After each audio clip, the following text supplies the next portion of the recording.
दोस्तों आज हम लोग पढ़ने वाले हैं एक चर का द्विघात समीकरण। एक चर का द्विघात समीकरण को समझने से पहले आप लोगों को बहुपद को जानना बहुत जरूरी है, जो कि हम पिछले क्लास में पढ़ चुके हैं। तो बहुपद क्या होता है? बहुपद एक ऐसा गणितीय व्यंजक होता है जिसमें चर पद होना चाहिए, अचर पद होना चाहिए और चर का घात जो है धनात्मक या शून्य होना चाहिए। लेकिन यदि चर का घात ऋणात्मक या भिन्न है तो उसको हम लोग बहुपद नहीं कह सकते। जैसे कि हम एक एग्जाम्पल लेके देखते हैं। जैसे कि हमारे पास है 2x के घात 2 धन 2x धन 1। तो इसमें देखते हैं कि हमारे पास ये चर पद है क्योंकि इसमें x वाला पद है, यहाँ भी एक चर पद है क्योंकि यहाँ भी एक x वाला पद है, और ये जो है हमारा अचर पद है। तो उसके बाद देखते हैं कि चर का घात धनात्मक या शून्य होना चाहिए। यहाँ चर का घात 2 है जो कि धनात्मक है, यहाँ चर का घात कुछ नहीं मतलब 1 है, यह भी धनात्मक है, मतलब ये हमारा बहुपद है। अब दूसरा एग्जाम्पल लेके देखते हैं। जैसे कि हमारे पास है 2x के घात 2 धन 2x के घात ऋण 2 धन 2। अब यहाँ पर देखते हैं हमारे पास ये चर वाला पद है, यहाँ भी चर वाला पद है और ये हमारा अचर पद है। लेकिन हम यहाँ पे देख रहे हैं कि चर का घात क्या है? ऋणात्मक है, तो ये हमारा बहुपद नहीं हो सकता। उसी प्रकार अगला एग्जाम्पल लेके देखते हैं। जैसे कि हमारे पास है 5x धन 3 वर्गमूल x धन 2। अब यहाँ पर देख रहे हैं कि यहाँ भी चर पद है, यहाँ भी एक चर पद है, लेकिन यहाँ चर जो है वर्गमूल के अंदर है। वर्गमूल के अंदर है मतलब इसका मतलब क्या होता है? x के घात 1/2 है। हमने क्या पढ़ा है कि चर का घात जो है ऋणात्मक या भिन्न नहीं होना चाहिए, लेकिन यहाँ 1/2 क्या है? भिन्न है, तो ये भी हमारा बहुपद नहीं हो सकता है। इस प्रकार से आपको इन बातों को ध्यान रखना है। अब अगर हमने देखा कि ये क्या है? एक बहुपद है। अगर इस बहुपद में हम बराबर करके 0 लगा दें तो ये हो जाता है समीकरण। तो यहाँ पर क्या हो जाएगा? ये एक चर वाला द्विघात समीकरण हो जाएगा, क्योंकि यहाँ पे इस चर का घात 2 है। तो चलिए सबसे पहले हम एक चर के द्विघात समीकरण को समझ लेते हैं क्या होता है। एक चर का द्विघात समीकरण का मतलब क्या है? एक चर मतलब जो हमारा जो पद रहेगा उसमें केवल एक ही चर होना चाहिए। हमारे पास चर क्या होता है? हमारे पास चर होता है a b c d x y z। हमारे पास 26 चर है, इनमें से हम कोई भी चर को ले सकते हैं। तो जो हमारा समीकरण रहेगा उसमें इनमें से कोई एक चर होना चाहिए, एक से अधिक चर नहीं होना चाहिए। और दूसरा क्या बोला जा रहा है कि द्विघात, द्विघात मतलब चर का घात 2 होना चाहिए। मतलब कोई भी पद है उसमें चर का एक पद का घात जो है 2 होना चाहिए। कोई भी पद जो है 2 घात से अधिक नहीं होना चाहिए और कोई भी पद जो है 2 घात से कम नहीं होना चाहिए। मतलब एक पद में चर का घात 2 होना चाहिए, लेकिन चर 2 के घात से कम नहीं होना चाहिए और 2 के घात से ज़्यादा भी नहीं होना चाहिए। कम से कम एक पद में 2 का घात होना चाहिए। उसके बाद समीकरण, समीकरण कब बनेगा? जब हम बराबर करके 0 या कोई भी अंक लगा देंगे तब वो हमारा समीकरण बन जाएगा। जैसे कि हम एग्जाम्पल लेके देखते हैं। हमारे पास जैसे कि है x के घात 2 धन 5x धन 3 बराबर 0। तो यहाँ पर देख रहे हैं हमारे पास चर का 2 पद है, पहला पद ये है और दूसरा पद ये है। लेकिन हमारे पास चर क्या है? एक ही चर है। यहाँ पर x है, यहाँ भी x है, एक ही चर है। और यहाँ पर देख रहे हैं कि इसमें चर का घात जो है 2 है, इसमें चर का घात 1 है। लेकिन हमारे पास चर का घात 2 वाला एक पद आ गया और यहाँ पर देख रहे हैं कि 2 के घात से कम है, मतलब 2 के घात से कम है तो कोई दिक्कत नहीं, क्योंकि हमारे पास एक पद ऐसा होना चाहिए जिसमें 2 के घात होना चाहिए। x का मतलब चर का घात 2 होना चाहिए, लेकिन x के घात 2 है, लेकिन चर का घात जो है 2 से अधिक नहीं होना चाहिए। अगर किसी पद में चर का घात 2 से अधिक है और दूसरे पद में हमारे पास चर का घात 2 है तो उसको भी हम जो है एक चर का द्विघात समीकरण नहीं कह सकते। तो ये हमारा हो जाएगा एक चर का द्विघात समीकरण। अब जैसे कि मैं यहाँ लिख देता हूँ x के घात 3 धन 5x के घात 2 धन x धन 3 बराबर 0। तो यहाँ पर देख रहे हैं कि यहाँ हमारा एक ही चर है, लेकिन यहाँ चर का घात 3 है और यहाँ पर चर का घात 2 है। यहाँ तक तो हमारा क्लियर हो जा रहा था कि ये द्विघात समीकरण हो सकता है, लेकिन यहाँ पर चर का घात जो है 3 आ गया, इसलिए ये हमारा द्विघात समीकरण नहीं हो सकता है। और अगला एग्जाम्पल लेकर देखते हैं। जैसे कि हमारे पास है 5x के घात 2 माइनस 4x के घात माइनस 2 प्लस 1 = 0। तो ये भी हमारा एक चर का द्विघात समीकरण नहीं हो सकता।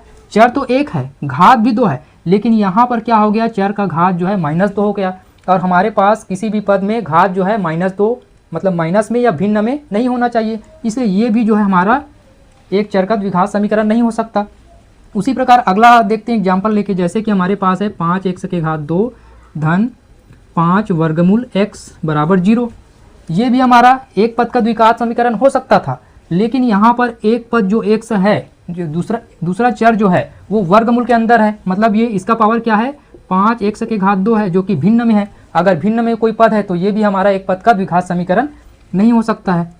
और अगला देखते हैं, जैसे कि हमारे पास है 5x की घात 2 धन y धन 5 बराबर 0।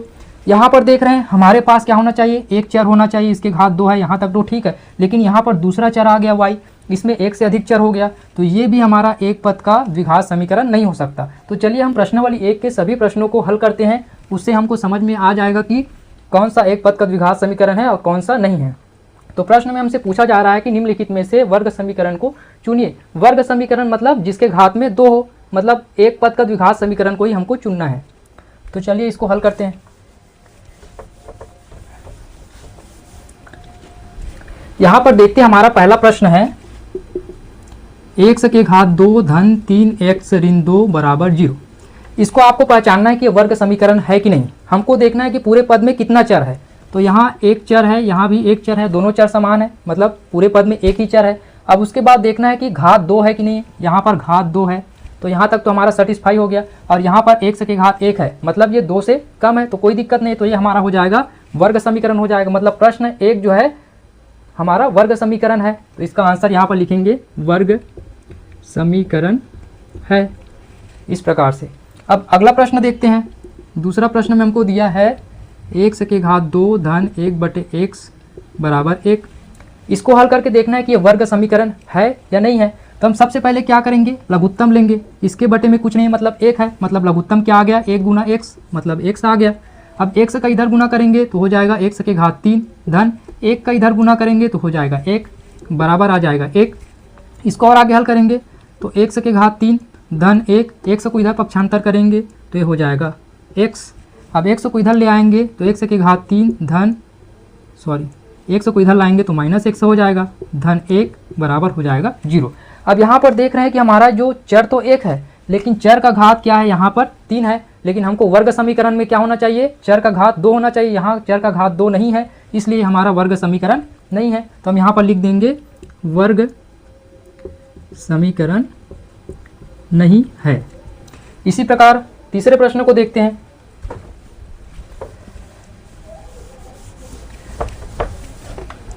तीसरा प्रश्न है हमारे पास 9x की घात 2 minus 100x minus 20 equal to 0। तो यहाँ पर देखते हैं कि एक चर होना चाहिए, एक ही चर है, चर का घात 2 होना चाहिए, चर का घात 2 है। अब दूसरे चर को देखते हैं, चर का घात 1 है, मतलब 2 से कम है।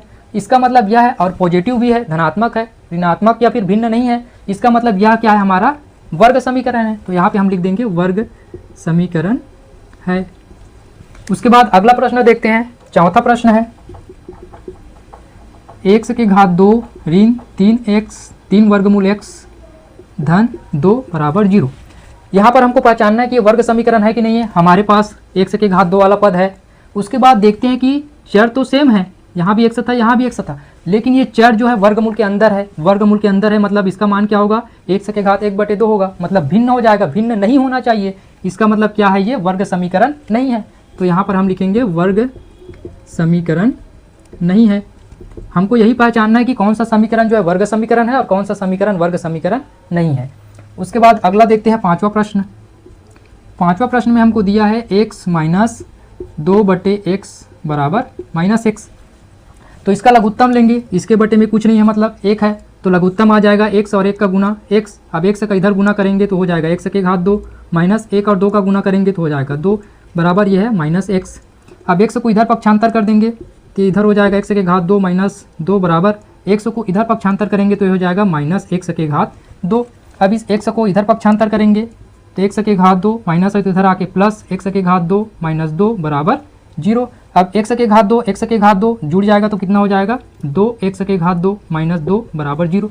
अब वर्ग समीकरण देखना है, हमारे पास चर x है, x की घात 2 वाला भी पद है, और कोई दूसरा चर है क्या, नहीं है, नहीं है, तो उसको हमको देखना नहीं है। लेकिन हमारे पास आ गया x की घात 2 वाला चर का एक पद, इसलिए ये हमारा हो जाएगा वर्ग समीकरण है। तो यहाँ पे हम लिखेंगे वर्ग समीकरण है।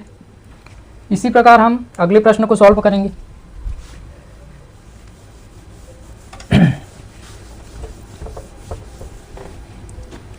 अगला प्रश्न है हमारे पास छठवां प्रश्न। छठवां प्रश्न में दिया है वर्गमूल 5 x की घात 2 माइनस 3x धन 1/2 बराबर 0। अब यहाँ पर देखना है कि चर 1 होना चाहिए, चर 1 है, दोनों में x है। चर का घात 2 होना चाहिए, चर का घात 2 है। यहाँ भी चर का घात क्या है, 1 है, मतलब धनात्मक है, 1 से ज़्यादा घात नहीं है और धनात्मक है। उसके बाद यहाँ पे वर्गमूल 5 है, तो इस वर्गमूल 5 से हमको कोई लेना देना नहीं है, क्योंकि ये क्या है, x के घात 2 का गुणांक है। हमको सिर्फ चर पद के घात को देखना है कि चर पद वर्गमूल में है या नहीं है, चर का घात धनात्मक है या ऋणात्मक है, कि भिन्न है कि 0 है। लेकिन यहाँ पर क्या है, चर का घात x के घात 2 है, जो हमको वर्ग समीकरण में होना चाहिए, x के घात 2 पॉजिटिव होना चाहिए। x के घात क्या है, यहाँ पर कुछ नहीं, मतलब 1 है, वो भी धनात्मक है। इसका मतलब ये समीकरण क्या है, वर्ग समीकरण है। तो यहाँ पर हम लिख देंगे वर्ग समीकरण है। इसके बाद अगला प्रश्न देखते हैं, 7वां प्रश्न। इसमें दिया है x के घात 2 माइनस 10x बराबर 0। अब यहाँ पर देखते हैं, चर पद को देखेंगे, कितना चर है, x एक ही चर है। चर का घात वाला 2 वाला पद हमारे पास आ गया, वर्ग वाला, तो एक पद हमारा यहाँ से क्लियर हो गया। यहाँ पर दूसरा पद भी है और इसका पद क्या है, धनात्मक है। और उसके बाद अचर पद कोई नहीं है, तो अचर पद नहीं है तो उससे हमको कोई लेना देना नहीं, हमको सिर्फ ये चर पद वाले के घात जो देखना है और चर पद के घात को देखना है कि पॉजिटिव में है या शून्य है या कि ऋणात्मक है कि भिन्न में है। लेकिन हमको क्या होना चाहिए, धनात्मक या 0 होना चाहिए। लेकिन चर का घात क्या है, धनात्मक है, तो धनात्मक है मतलब ये हमारा नियम में लागू होता है। तो लागू होता है तो इसका मतलब क्या हो गया, ये समीकरण जो है वर्ग समीकरण है। तो यहाँ पे हो जाएगा हमारा, लिख देंगे वर्ग समीकरण है। इसी प्रकार अगला प्रश्न देखते हैं, 8वां प्रश्न। 8वां प्रश्न में दिया है x धन y बराबर 10। तो हमारा क्या होना चाहिए, वर्ग समीकरण होना चाहिए, चर 1 होना चाहिए। यहाँ पर देख रहे हैं वर्ग समीकरण है क्या, नहीं है।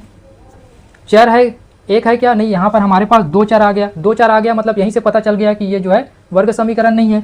तो यहाँ पे हम लिख देंगे कि वर्ग समीकरण नहीं है। इसी प्रकार अगला प्रश्न देखते हैं, 9वां प्रश्न है, x धन 5 बराबर 7। इसमें हमारे पास चर x है, लेकिन चर के घात में 2 है क्या, नहीं है। चर का घात सिर्फ 1 है, तो वर्ग समीकरण हुआ क्या, नहीं हुआ। तो ये भी हमारा वर्ग समीकरण नहीं है, तो यहाँ पे लिख देंगे वर्ग समीकरण नहीं है। उसी प्रकार लास्ट प्रश्न देखते हैं, 10वां प्रश्न है, x इंटू एक्स माइनस 8 बराबर 0। तो इसको पहले हल करना पड़ेगा, x का अंदर गुना करेंगे तो x और x का गुना हो जाएगा, x के घात 2 प्लस और माइनस का गुना माइनस, x और 8 का गुना, 8x बराबर 0। अब देखते हैं, यहाँ पर x के घात 2 वाला पद है, यहाँ पर x है, इसका घात जो है धनात्मक है। धनात्मक है मतलब वर्ग समीकरण के नियम से चल रहा है, मतलब ये क्या हो जाएगा, एक वर्ग समीकरण हो जाएगा। तो यहाँ पर हम लिख देंगे कि वर्ग समीकरण है। इस प्रकार से आप लोगों को सभी प्रश्न अच्छे से समझ में आ गया होगा, कौन सा समीकरण वर्ग समीकरण है कि नहीं है, आप अच्छे से पहचान सकते हैं। तो मिलते हैं अगले क्लास में, तब तक के लिए जय हिंद।